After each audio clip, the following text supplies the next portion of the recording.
Manna and quail. The whole Israelite community set out from Elim and came to the desert of Sin, which is between Elim and Sinai, on the 15th day of the second month after they had come out of Egypt. In the desert the whole community grumbled against Moses and Aaron. The Israelites said to them, "If only we had died by the Lord's hand in Egypt. There we sat around pots of meat and ate all the food we wanted, but you have brought us out into this desert to starve this entire assembly to death." Then the Lord said to Moses, "I will rain down bread from heaven for you. The people are to go out each day and gather enough for that day.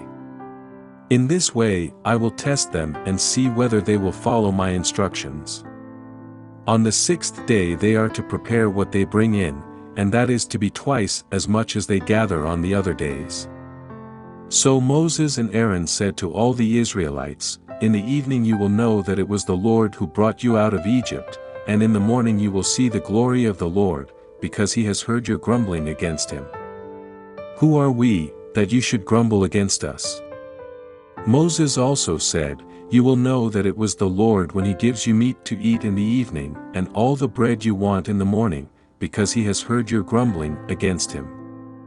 Who are we? You are not grumbling against us, but against the Lord."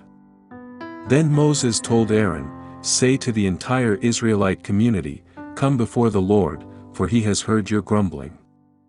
While Aaron was speaking to the whole Israelite community, they looked toward the desert, and there was the glory of the Lord appearing in the cloud.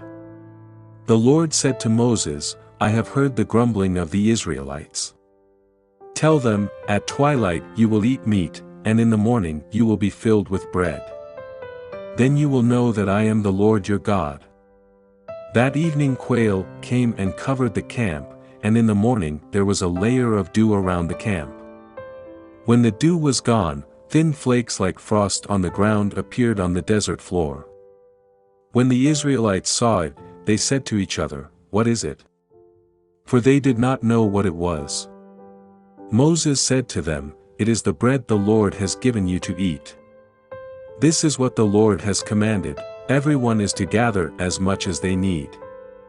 Take an omer for each person you have in your tent." The Israelites did as they were told, some gathered much, some little. And when they measured it by the omer, the one who gathered much did not have too much, and the one who gathered little did not have too little. Everyone had gathered just as much as they needed.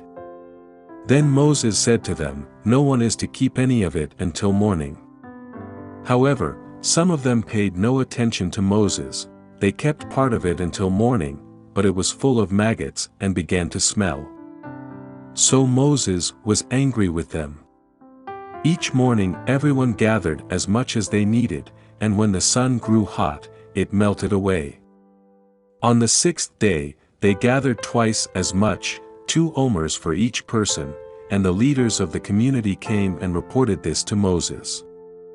He said to them, "This is what the Lord commanded, tomorrow is to be a day of Sabbath rest, a holy Sabbath to the Lord. So bake what you want to bake and boil what you want to boil.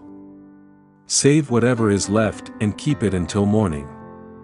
So they saved it until morning, as Moses commanded, and it did not stink or get maggots in it.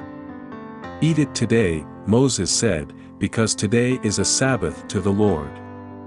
You will not find any of it on the ground today.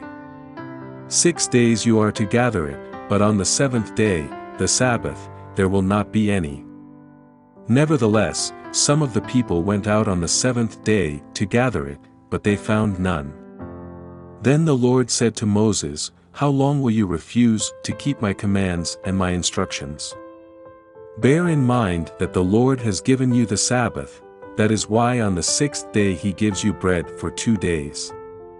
Everyone is to stay where they are on the 7th day, no one is to go out." So the people rested on the 7th day. The people of Israel called the bread manna.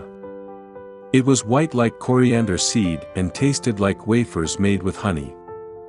Moses said, "This is what the Lord has commanded, take an omer of manna and keep it for the generations to come, so they can see the bread I gave you to eat in the wilderness when I brought you out of Egypt." So Moses said to Aaron, "Take a jar and put an omer of manna in it. Then place it before the Lord to be kept for the generations to come." As the Lord commanded Moses, Aaron put the manna with the tablets of the covenant law, so that it might be preserved. The Israelites ate manna 40 years, until they came to a land that was settled.